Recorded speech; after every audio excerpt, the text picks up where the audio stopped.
Welcome, everybody, to the weekly Probate Mastery Group coaching call and Estate Professionals Mastermind podcast. No real theme today, but I do want to take a moment to introduce you guys to somebody. You'll see on in the Zoom window a new face. McKenna has joined our team as Integrator. And anyone, if you followed my advice in the reading list and you've read Gino Wickman and Mark Winter's books, Get a Grip, Traction, Rocket Fuel, or any of the other entrepreneur operating system books, the integrator actually sits as the filter between the visionary, crazy people like me that have more ideas and time and organizational skills, and everything that goes on. So this is a really important milestone in my career. It's something I've known I've needed for a long time, and quite frankly, never had the courage or the patience to sit down and actually find the right person. So we already see, a huge improvement in team dynamic. I feel more relieved that I can actually step away and focus on the more important things to me that allow me to deliver more value to you guys. So guys, please welcome McKenna. And McKenna, I'll give you the floor. Introduce yourself, let everybody know who you are and kind of what your vision is for your new gig. Hey everybody, as Chad said, my name is McKenna. I've been kind of in a lot of different areas in the real estate realm, from being a realtor to a property manager to working on the ops team for real estate brokerages for a while. And now I get to be a part of this education opportunity for real estate. So I'm really excited to get started in that. Right now, I'm week 2. So a lot of my time has been spent learning our tech and identifying the vision. So we've got a lot of really exciting things coming your way. So be on the lookout. And that's all I've got. Awesome. Thanks, McKenna. One other thing before we jump into questions and dialogue, as I'm sure you've noticed, we've really focused on bringing a lot more what we believe to be unique and valuable content to the community this year. Since I'm in a little more stable environment, not moving every 3 days in the RV, we've got more time to podcast and bring experts in. So we've recently put in front of you a professional ISA service, probate attorneys, just literally we're jumping on this call, connected with another really great probate attorney out of the state of Florida who really aligned with our values and reached out to us because of what she saw in this community. And that's a pretty damn cool feeling. Like when we've got the attorney community reaching out because of the culture they see in our Facebook groups and the way we treat each other, and they want to be part of the real estate conversation, even though they're a legal professional, because this community is more valuable than ones they found in their own space. And that's really the direction we're headed, guys. We want to give you access to more and more of those people that you might not already have access to, and bring more value to kind of elevate the conversation. As far as I've seen in my life, rising tide lifts all boats. So we're really focused on getting the right people in here. Next week, we have literally a 6-degree black belt in Sansei that focuses on very, very specific types of retirement accounts that are typically only used by billionaires and politicians. And it's something that I've integrated into my own estate plan. And we're giving you access to people that had taken me years to build those relationships and meet the right people who I believe to be the top of their field in the entire world in most cases. So if you have ideas, I've kind of called on the audience a couple of times. If there's anything you really want to learn about, or an expert that you know is in this space, but you've never been able to include them in your own personal network, let us know. Give us a target, give us a goal for how we can provide more value to you. But if you haven't been keeping up with the YouTube channel, the blog, the podcast episodes, other than the weekly calls, I would encourage you to go jump in, because we're giving away more value than most coaching companies and course companies even charge for. So I'll quit yakking and open the floor. Who's got something they want to work on this week? Any comments, questions? I have a question. Chad, are you planning, or is there already a podcast somewhere that you've gone a little bit deeper dive on the creative financing models? We're actually examining the overall business model of this company. My goal is to get a more evergreen version of Probate Mastery in place over the next couple of months, and then build more of a course library. I have tried to get everything in my head into one linear course that wouldn't confuse and overwhelm people. And I just don't think that's possible. I think it looks more like, you've seen a graphic of neurons, how everything's kind of intermingled.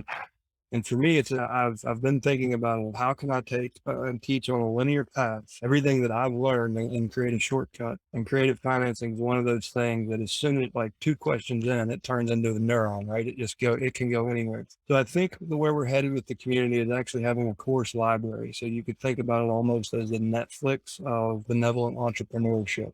it's going to include things that aren't even related to probate or real estate. So we're going to look at business structure. We're going to look at mindset. We're going to look at financing, wealth creation, tax optimization, creative financing tactics, and small business acquisition, as well as real estate acquisition. So I've got a big vision and a lot that I can share. That's a real big part of McKenna's job, is to rein me in and find a way. Her job is to be the filter between me and you guys and make sure that you have access to the best. And I know it's got to be frustrating to hear me talk about it and say, one of these days I'm going to build a course.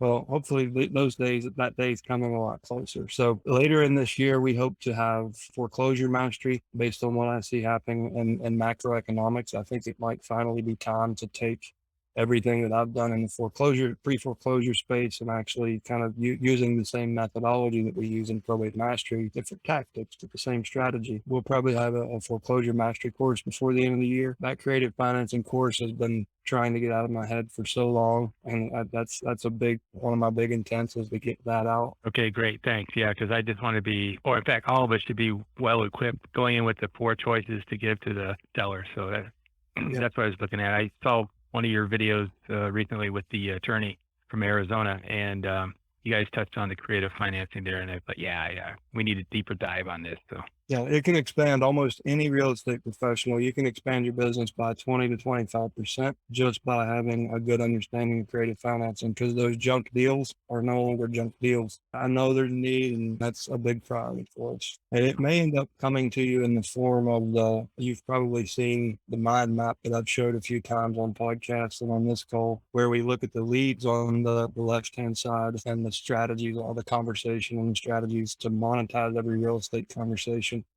I think that may end up being the format. So we kind of follow the conversation and teach as we go along through each branch. And at the very end, that's where we hit the tactics. You buy it, you list it, or you use a creative financing strategy. So I'm thinking that's probably the format, and we will follow that logical tree through an emotional conversation. And at the very end, you learn all the tactics to actually close the deal. I think that's the format you can expect. So it's a big one. Okay, great. Thank you. Yeah.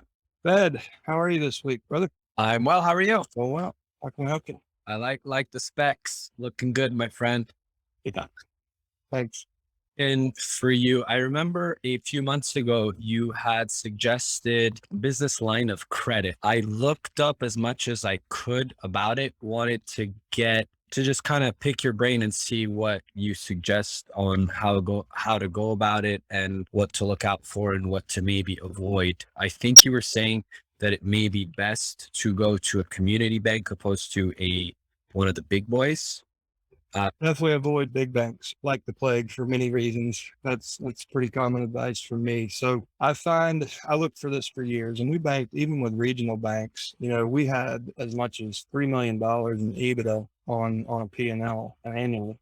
And we couldn't get a $50,000 line of credit. It's ridiculous. Like there's essentially no risk whatsoever for that lending. When you come down into a community bank level, typically they're looking to build relationships with small businesses. Now, the bank that I use is an outlier because it is now, after an acquisition, one of the largest banks in the country, but they still act like a community bank and they still lend like a community bank. So I use First Citizens Bank. I go in, I usually seed a company with $20,000 to $25,000 because that elevates my deposit account to a level where they're not used to seeing, especially from a brand new account.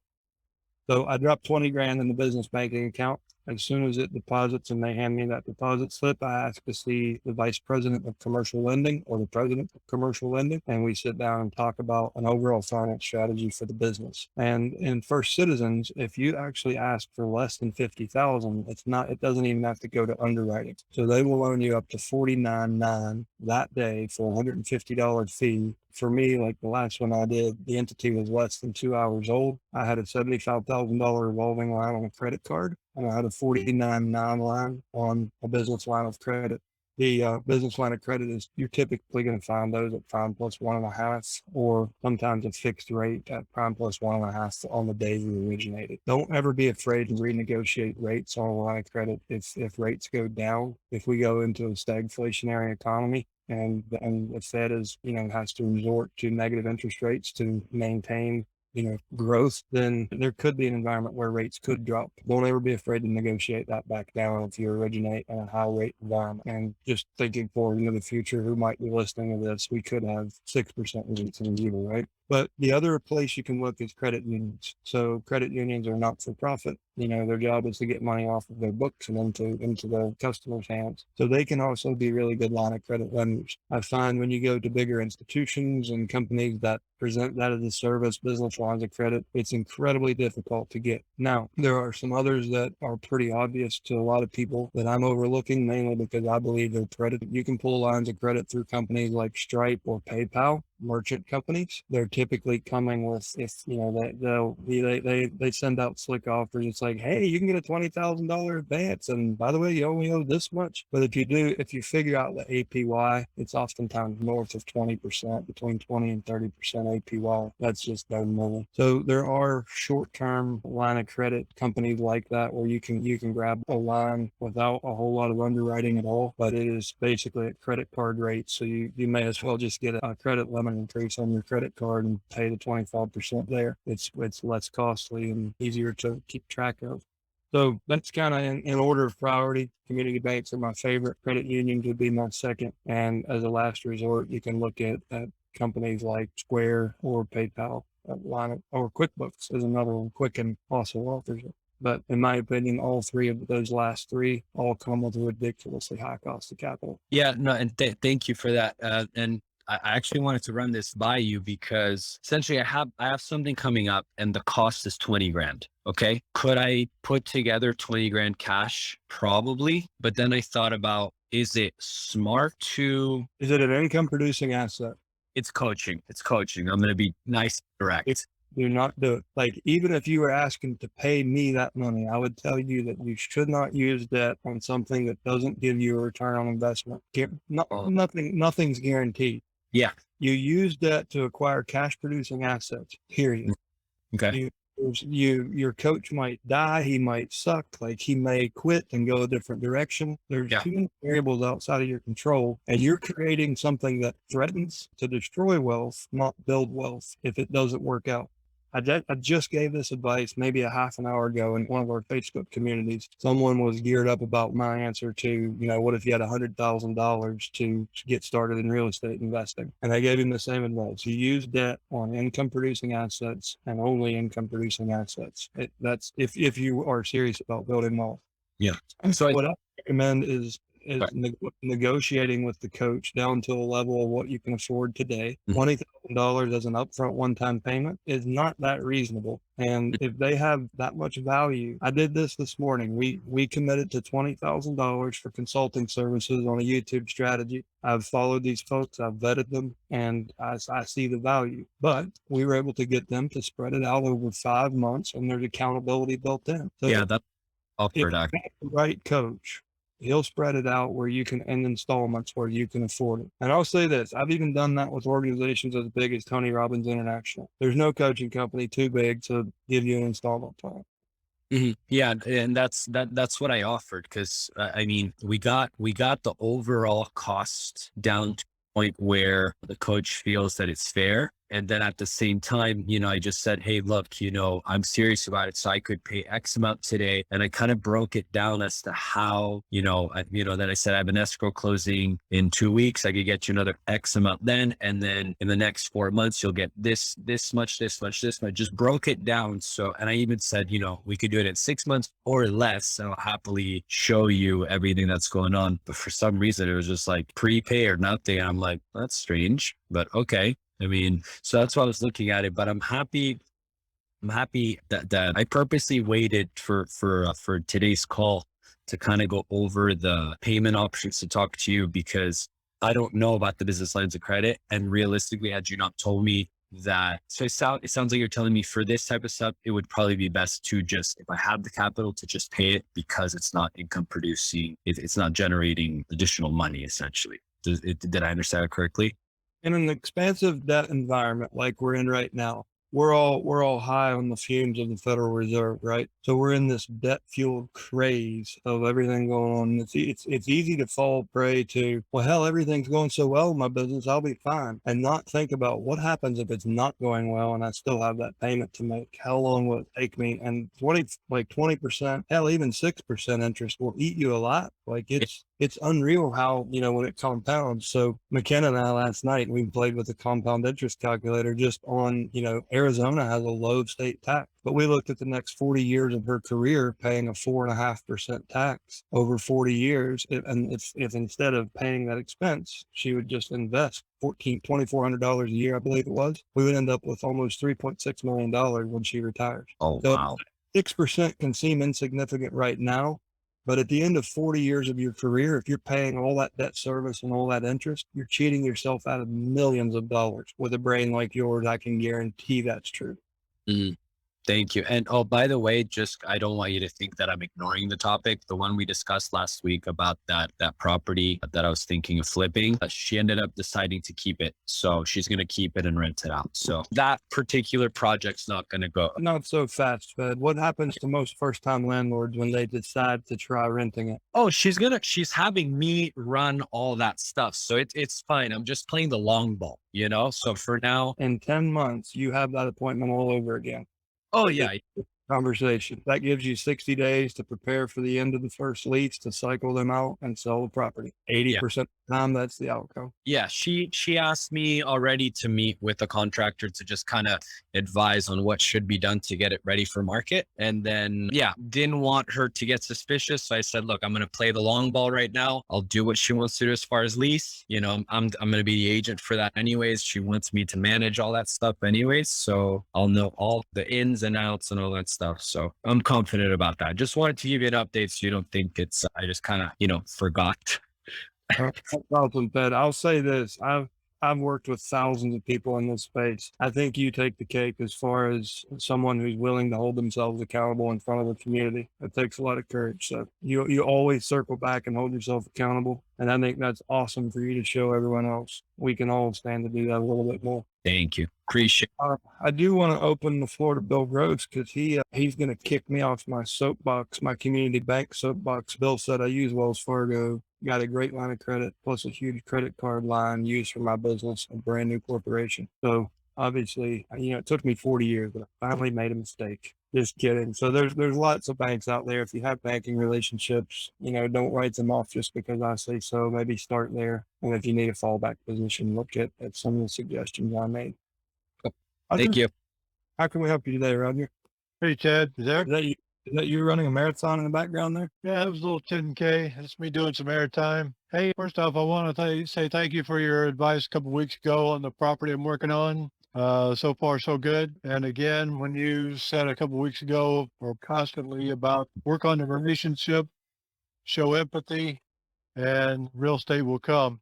True statement. And the final thing I ask is, I went through all the leads for a credibility website. But when I look at it, I haven't approved it yet, but when I look at it, it looks to be a little aggressive in my thoughts, as opposed to showing the empathy. Do you have any advice on that? What's the intent of having a website for you specifically? It's not a trap. It's just to show credibility for people to go to if they want to look, check me out, or what have you. Just a credibility, but it kind of glares out, hey, do you need to move property fast or whatever? And that's not really the story I want to get across. So yeah. So you have a couple options here. One is you work with their team to actually make the copy on the site that your business values. They should be willing to do that, depending on their level of workload right now. Two is you make a choice to make an investment in your business, and a website can be a cash producing asset. So it's something that, David Pannell has really gotten serious about this year. I'll tell you, to build a website that will actually inbound real business, you're probably looking at a $50,000 investment, bare minimum. And that's not just in development costs. That's what it costs to produce content at the way we're doing. It takes experts like Kat and McKenna to really pull it off and get that traffic coming in, because the internet's a pretty competitive place. So if your objective is to find a place to land traffic from direct mail and not worry about SEO, then you can go with an out-of-the-box solution. Just make sure that you feel good about it, or don't buy it, period. Like it fits your business values and who you are, and you can't get that customized, you'll find a different solution. But if you really want to build something for the long term that will really own this in your market, then it might be time to consider actually hiring a developer and building out a website that will actually be the magnet for business. Well, one thing I'll say, if you're going to invest in a custom website with the intent of getting your own traffic, you should question every developer and make sure that you get in writing it's unique content that will only be on your website. Because if you're buying a service like, that claims to be an SEO package, but it's using duplicate content for 100 different people, you're not going to get the SEO that you presented. So if you're truly looking to invest in something that will bring leads to your business that's proprietary, usually that's a custom solution, not an out of the box solution or service. But just make sure that you have a clear understanding of that it is your own unique content, not found anywhere else. Then it's a wise investment. Otherwise, you need to be doing direct marketing to point traffic to any of those other solutions, or nobody will ever see them. Right. Man, it's just a rabbit hole that you got to really go back and watch what Chad said, Roger. I mean, really watch this video again and just really dig down in those words he just said.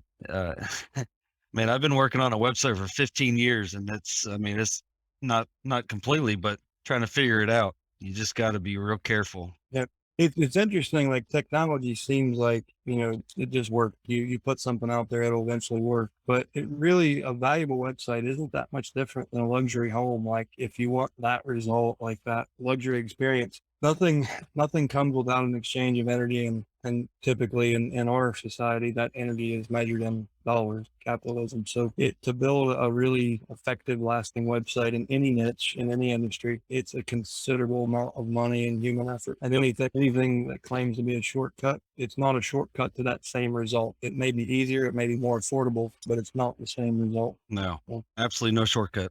I'm sorry I keep interrupting, Chad, but yeah, this is a very, very touchy subject for me. And I could get it just pisses me off when I hear people just don't want to do one job because they want to cheat on another job, and you're just not going to get that result. I make calls and I do what I need to do as a realtor, and I'm putting money into my website because eventually it's going to take away that job of doing that prospecting job. This week alone, I spent $3,500 on content on future articles for this month, for 30 articles that are written by a writer here locally for work. You have the full creative license to that content. You own it. Nobody else has access. Right. Yeah. I mean, it's subdivisions here in Fort Worth. If you heard that word from Chad, he said niche, find a niche, and probate's a niche. But what else is in probate that we could do? Are we buying houses? Are we listing houses? Are we helping them get the garbage out of that house? Drill down that niche, and that is your website. It can't be everything for everybody, because when you send people there or you tell people about the website, they're going to go there and get an impression of you within 5 seconds. What is that website saying in 5 seconds of you? I just bought a house from a lady on Monday that she watched one video and she knows that I could fix her house up. She wants me to fix her house up because I had a video that's 5 years old. I forgot was on YouTube, but it's a house that we fixed up. It matches her house, but she only watched probably 30 seconds of that video. And I got the call to buy that house. I had those two when I was actively flipping. I bought a probate house that way. Yeah. Don't buy a website that everybody else is getting. Don't hire somebody that's going to make you a template site.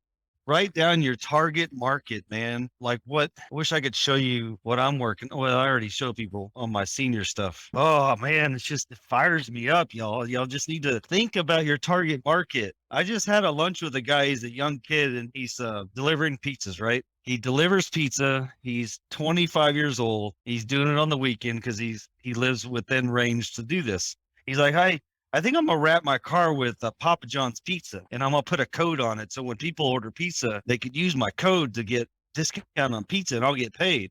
I'm like, that's the same mentality when you think about nobody's going to call your alpha marketing, right? That's alpha. What do you call it, Chad? Probably A marketing, where people are just going to think about the brand when it goes past them. When you're a billboard marketing, when you're your first postcard that goes in the mail, your first letter that goes in the mail, your first phone call, your first voicemail. You got to be beta. And beta is follow-up. Beta is where you're going to get all the business when everybody else gives up. It's that 8th letter. It's that 4th postcard. It's that 9th voicemail. It's that website that's niche so much you have 30 articles talking about one topic with one backlink going where you want them to direct their information. Man, it's just so insane. If you just think about your target market and where you want to lead them, I want to get either someone on the phone to go somewhere or someone from a letter to go somewhere and get a 5-second impression to use me or to hire me or to at least have me on the appointment. And if you're close to him for more than 5 seconds, you won't do business with him. That's why the 5 is so critical. Yeah. Yeah. Just kidding. No, David's doing a lot of things right, guys. Dave, can we share? Do you mind if I share your website so they can kind of see what we're talking about?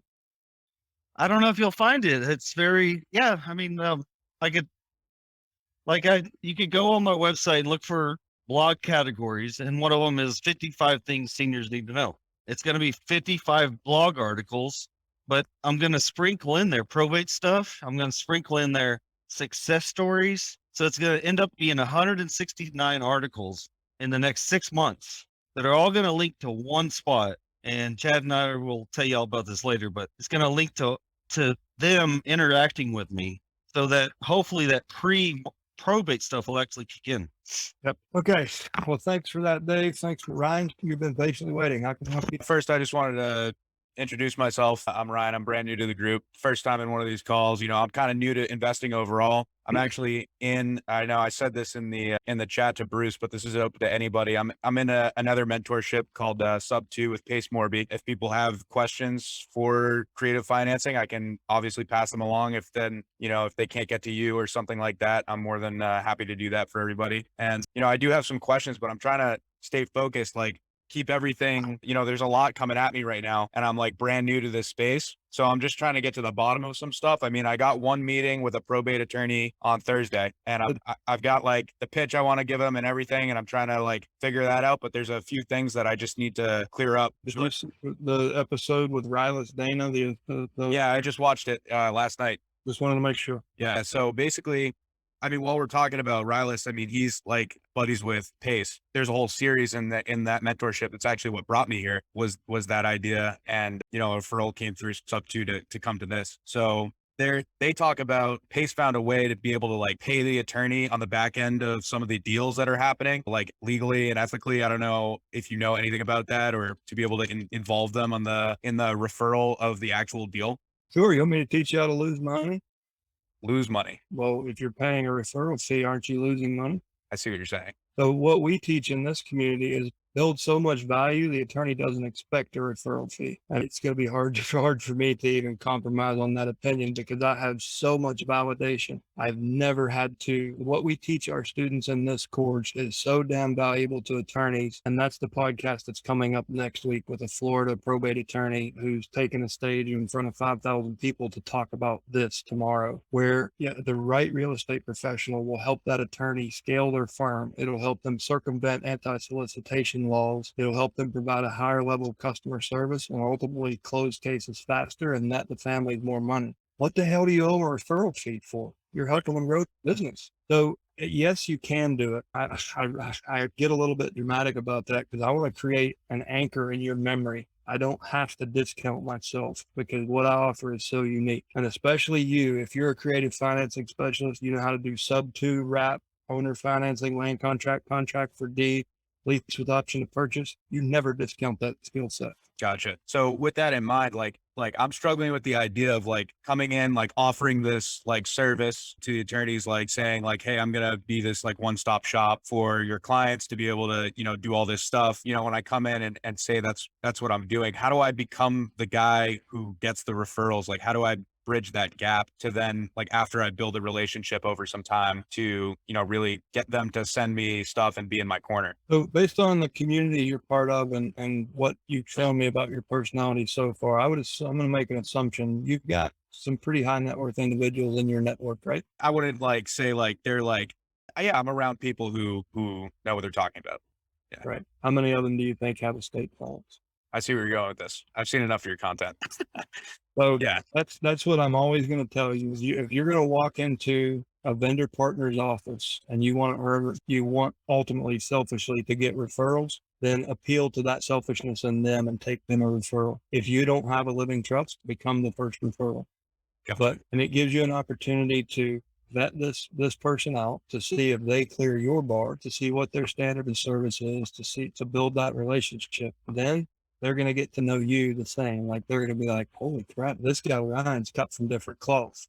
And that's part of, what Riles and I talked about last week. When a legal professional finds the right real estate professional, they'll bench the rest of the team, and I mean, Roger Lisi is having some health issues. He's not here. He's from Fayetteville, Arkansas, older gentleman that was terrified of prospecting when we first met. He was putting himself out to pasture, but he thought he'd try probate. Roger is now, he runs radio shows. He's paid as a real estate professional in divorce and probate testimony in courts. He really focused on the advice I just gave you, is find ways to provide value to attorneys. A secondary way, a less intimidating and easy to achieve way, is what I mentioned about co-marketing, where you can help that attorney circumvent a very restrictive non-solicitation law that won't allow them to direct market to people in probate or people who have, people who are more affluent and should have an estate plan. You, as a real estate professional, don't have that same limitation. So if you can work with them to design the marketing piece, and one of the most common ideas, you actually sit down and write out a probate checklist specific to your county, and starting with make funeral arrangements. You can go all the way back to the non-legal aspects of it, and everything that's non-legal is one color. Everything that's legal is another color. And then that attorney's information is on the footer of that piece. And you include it in every letter you send as a value add for the consumer. And then when about 20% of them will be pro se or pro per, meaning they won't have legal representation, that gives them an opportunity. So you walk in the door and say, hi, my name's Ryan. I've got a social enterprise here locally that helps families going through probate. And your firm really got on my radar because of the standard of service you're providing and the reputation you have. I was hoping to sit down with one of the partners and discuss a marketing collaboration where I pay for your marketing in exchange to have my clients get the level of legal service that I expect for them. Do you think they're going to talk the term with you? Right. Yeah, absolutely. So the only problem I see with that personally is that I don't know if I have the bandwidth to be able to pay for their marketing at the moment. It's okay. I mean, you can do it through digital fulfillment for now. Okay. What is your marketing?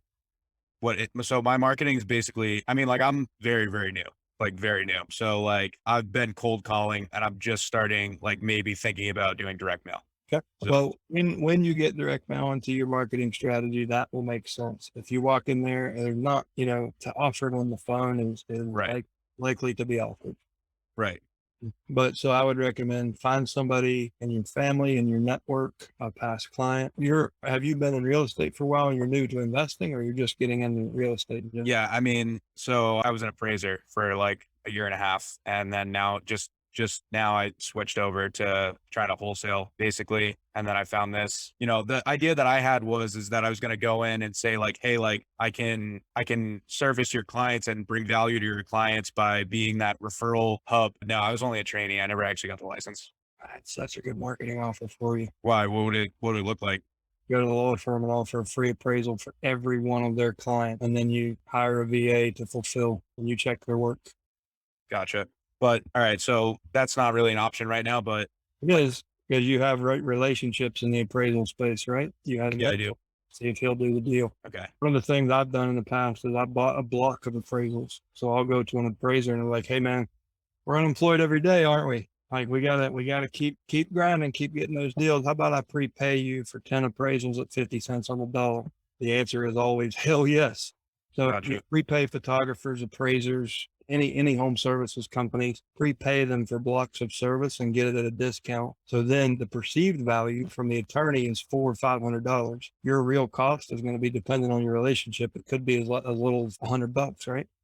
Gotcha. So it's like you're bootstrapping right now. I get that. We've all done it. And like you really, really think, like you seem like a very intelligent person. Use your head, think outside of the box. Like how can I provide value to any small business owner around me to get services and referrals in return? And use your appraiser relationships to build attorney relationships. Awesome. That's great. That's really like, I would have never thought of that, like ever.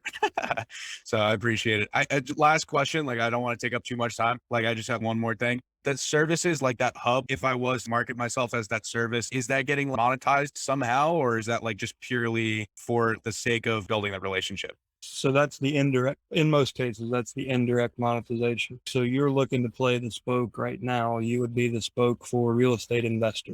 Right. If I have it my way, I'd take somebody like you and encourage you to get licensed, because you'll have a competitive advantage and no liability, in my opinion. And then you would be the realtor spokes, and you could have the brokerage business as well as the investor business. And you can use creative financing and brokerage the same as you can as an investor if you have the right broker. You could potentially fill the appraisal spoke, like you could be the appraiser in that wheel, or you could use one of those relationships we just talked about. Everything else is going to allow you to have a vertically integrated solution. Where you get paid is by attracting business that you wouldn't otherwise, because the family can make one phone call, or you look like you're way bigger than you actually are. Perceived value is a huge thing in business in general, but specifically in direct marketing. When you have that 5-second impression that David Pannell talked about, when they see a vertically integrated solution with a team of vetted, qualified professionals versus an iridescent postcard that showed up in the mail that says we buy houses, what are they going to take more seriously? So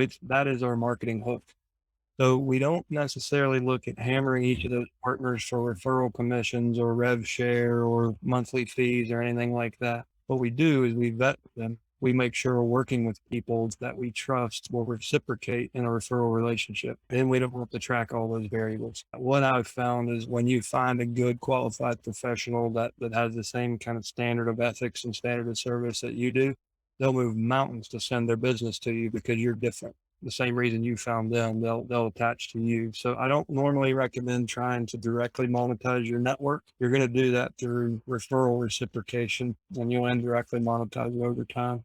And that's where, like Roger Lisi, who I mentioned earlier, he's in a market with 35 leads a month, but he's averaging 5 and 6 closings in the probate space alone, because he laid that groundwork. He built the right team that supports him as much as he supports them. Chad, I really appreciate it. Nice to meet you. Yeah, thanks for being here, Ryan. Welcome. All right, guys, we've got a few more minutes. Kat, I haven't been watching chat. Is there anything I need to look at over here? Anything I missed? Lynette says, say more about the photographer, real property, state condition, etc. So what I was recommending there, like Lynette, if you are working at scale and you know that you're going to use up, you know you're going to have to shoot 40 listings, you have professional photography on 40 listings this year. Meet with your photographer and sit down and say, listen, that cash flow is really important in business, isn't it? So I know that I'm going to have at least 40 listings that I've put on my goal sheet for this year that I'm willing to pay for this level of photography package. So because and at the top of the cash flow roller coaster, we're all on it. Sometimes there's peaks, sometimes there's valleys. I'm at the top of my cash flow roller coaster. So as an accountability move and to help you as a trusted partner, I want to go ahead and prepay you for those 40 photography packages. But in order for doing that, like without, charging you interest on the money that I'm giving you, like, could you give me those packages at 50% off and I'll have the payment to you today? You never, photographer they might need that cash more than ever. Well, I in my mind's eye, I can think of someone that immediately would do it. And where I was going is, so thank you, because I'll do it. And then is there any need for, is there any need for an attorney to have the property or the state and condition photographed? I mean, or is that something they have their clients do for them? Thing that I recommend for every family is go in as soon as the funeral is over. If I'm talking to them this early, get in the house with an iPhone and good lighting and take a video and photo of every damn thing in that house. Because if a family, I would say there's about a 25% chance that any estate could go sideways, people get ugly, then you have a record and it's time-stamped and geotagged. That's why I say use a cell phone. So as far as putting a professional photographer in there to get high quality photos, I don't see any value in that. Okay. But it is something you can offer and you can delegate to a very low wage person on your team.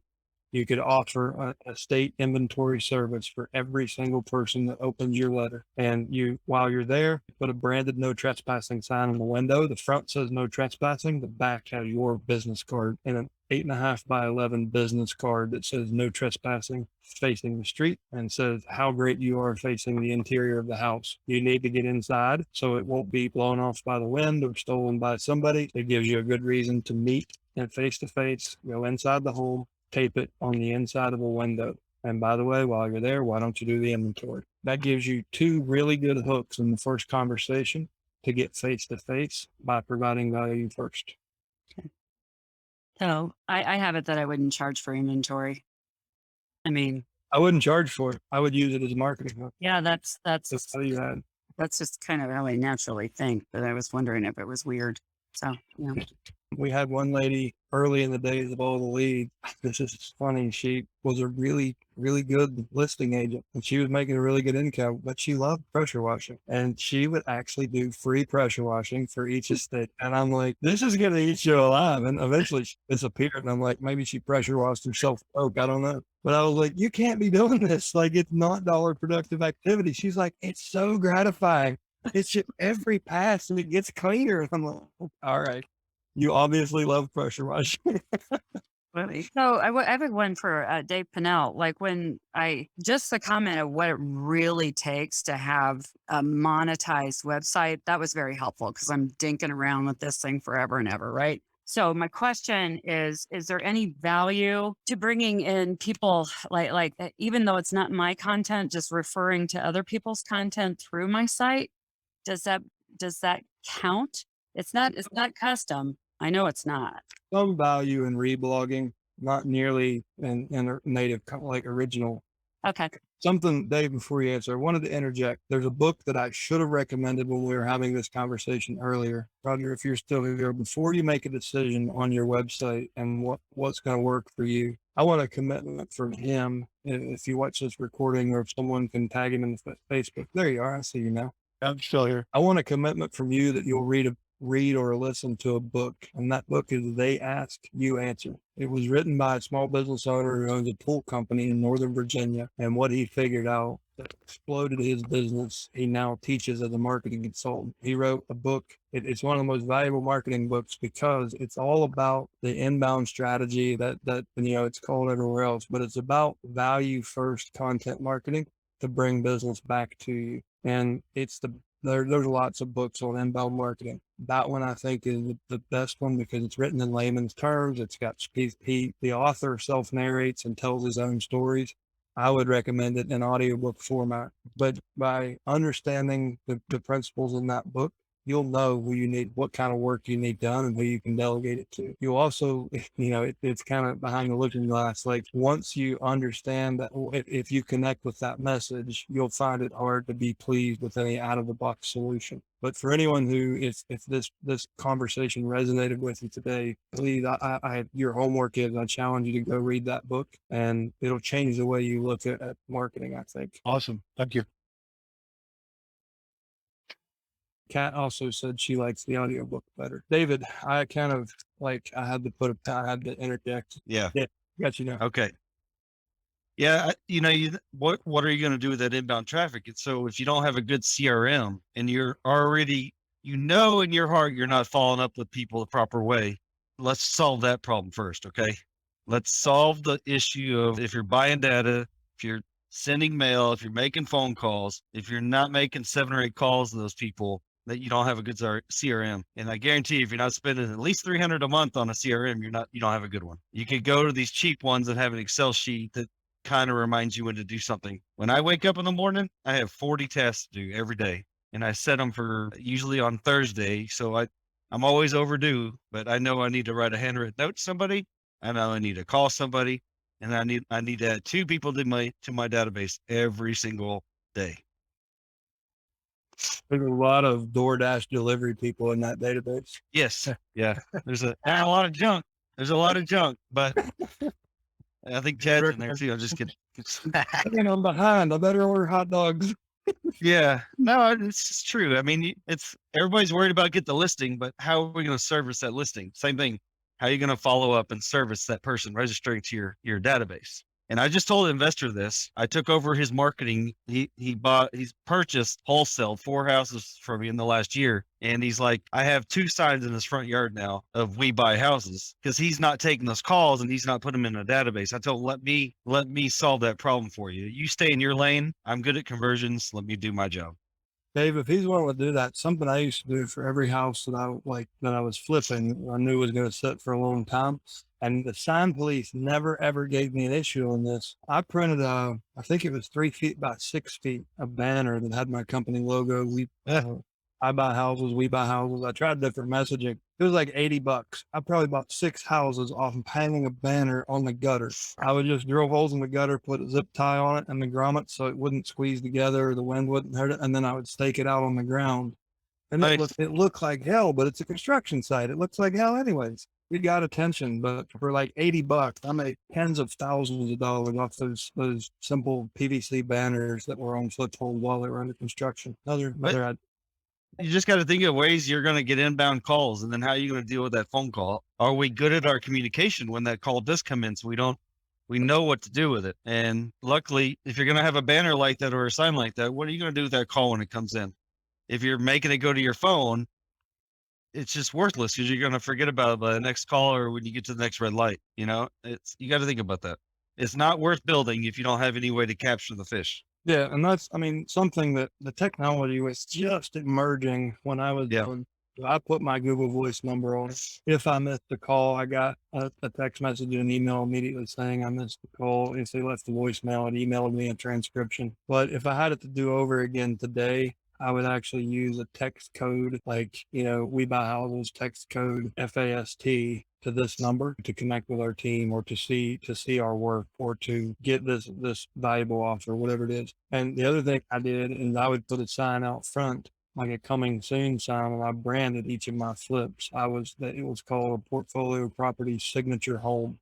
So my homes under construction had a brand before they went to market. It was a Portfolio Properties was the team name, the brand at the time.